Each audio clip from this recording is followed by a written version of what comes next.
Okay, everybody, so here's the plan. You guys are going to build a budget that looks kind of like this, and I'm going to show you exactly what it is doing and what's kind of cool about this. So what we're going to do is you're going to put up at the top the total money that you have, and today we're just going to say that everybody has $1,000. No, I'm not giving you $1,000. We're just going to pretend like you have $1,000. And then what we're going to do is we're going to figure out what we think each of these things would cost. So yesterday you should have filled in this with a bunch of different things, and your list is going to be different than mine. And what I've said is that my rent is $500 because maybe I'm living with a roommate, so I share that. My groceries are $130, gas, electric, clothes, and then insurance.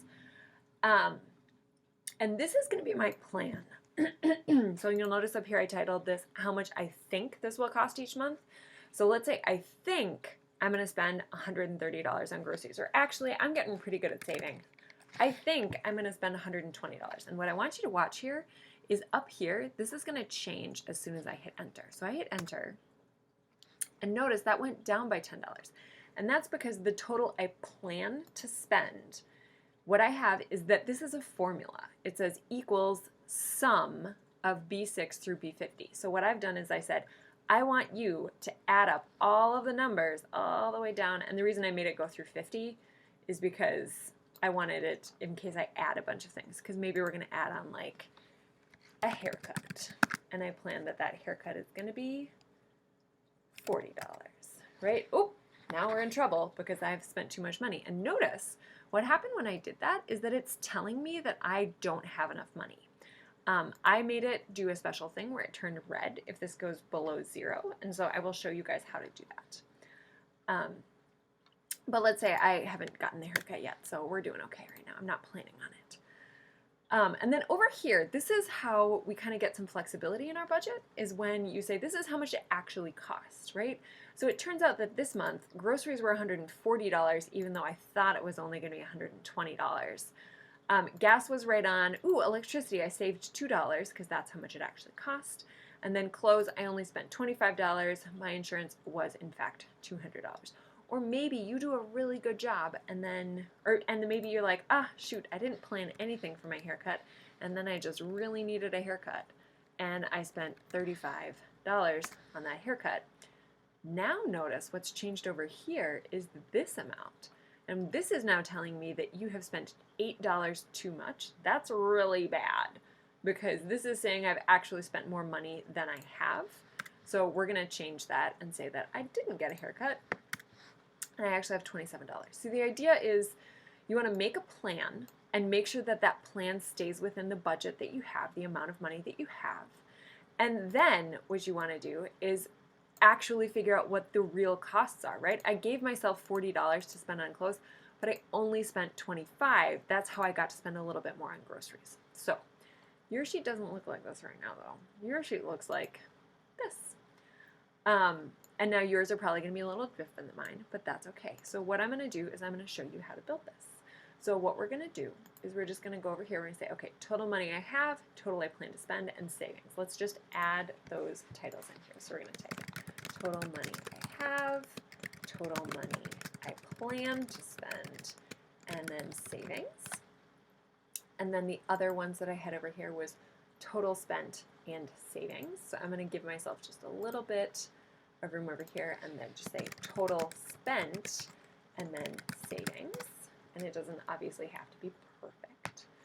Okay, the total money you have, that's like how much money you have in the bank. And today, just for what we're doing, we're going to say that that is $1,000. Ooh, and notice mine actually looks like 1,000. Yours might not look like that.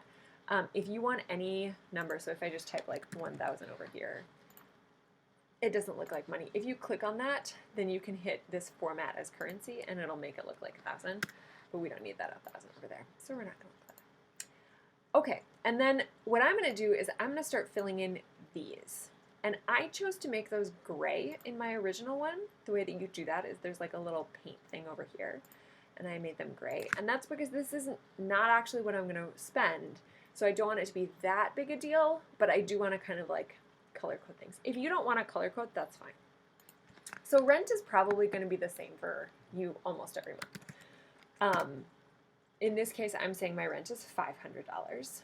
And let's say in groceries, I know that I normally spend $120 on groceries.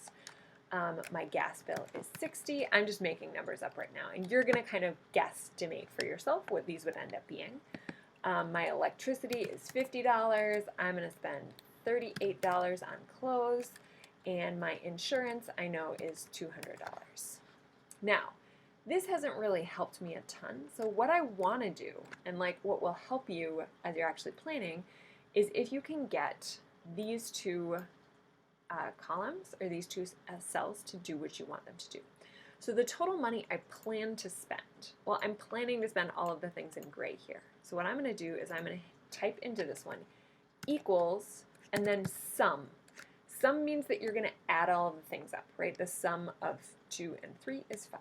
So sum, parentheses, and then you want to tell it all of the things that you want to add up. If I only pick this, and then I add another thing though, it might not quite do it for me. So what I'm going to do is instead of just choosing B6 to B, oh, that's not right, B15, I'm going to type here like B100. And that way I know if I keep adding things, it's going to do great. So right now I've spent $968. My savings, what I'm going to do here is I'm going to type equals, and the savings would be the money that you don't spend. So the total money you have minus the total money you spent. And there we go. Now if all of a sudden I buy a cheaper apartment and it's only $400 a month, look, these changed, so they went from $32 to $132. If I go back to my expensive apartment and it's $500 a month, now I only have $32 in savings. Okay, then, so this is your plan. This is what you think is going to happen.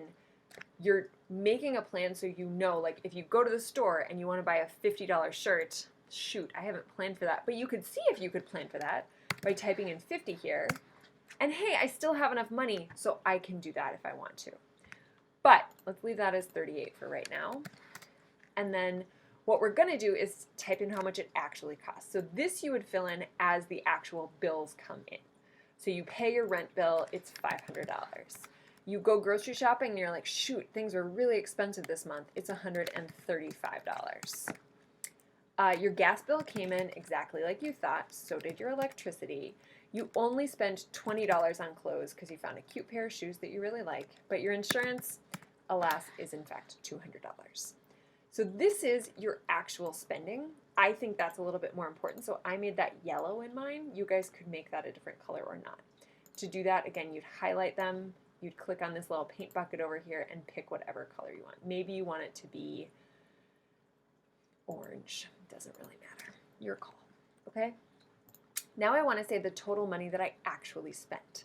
And so in this case, it's going to be equals sum, and then you're going to select all of those. Now remember, if you just select these and then you add something down here, it's not going to work very well.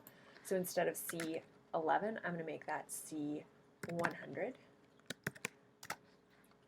And then the savings is going to be the amount that you have minus this.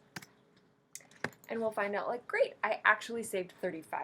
My plan had me saving $32, but I actually saved $35.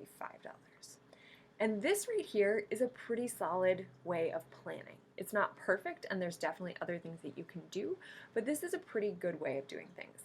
Unfortunately, we all know that other things happen in our lives where, like, oh, my car broke, so now I need to pay for car repairs. Shoot, I didn't plan anything for that, and the car repairs are $100. Do you see where the problem is? It's right up here where our savings, it says -65. And I'm kind of, like, I want that to, like, pop out to me right away so I know that there's a problem.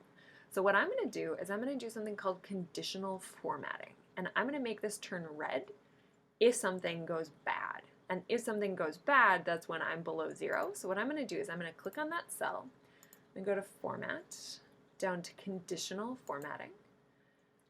And then it's applying to just this cell right here.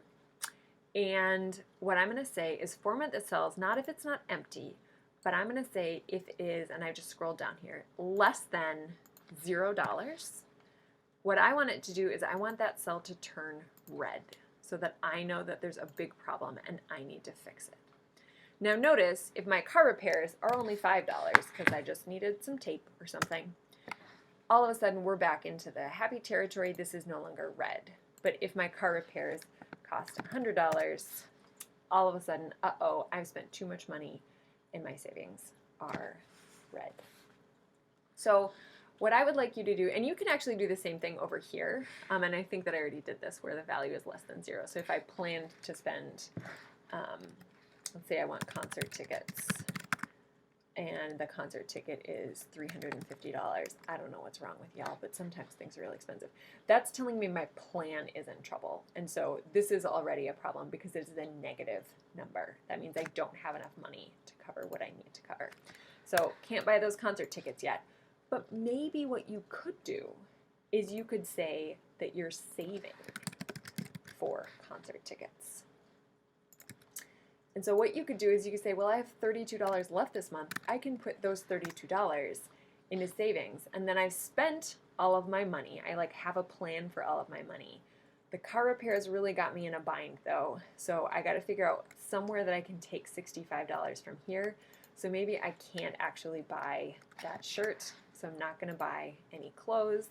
Now I'm only down $45. And maybe guess we eat ramen this month. That's okay. $90. Okay, I've taken care of my car repairs. I didn't actually get to save money for my concert tickets, but you could maybe plan for that next month. So do your best. Let me know what questions you have. But really what you want to do is make sure that this one is the total of all of these columns, or these entries. This one is the sum of all of these.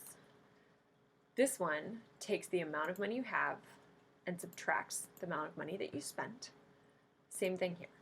Let me know what questions you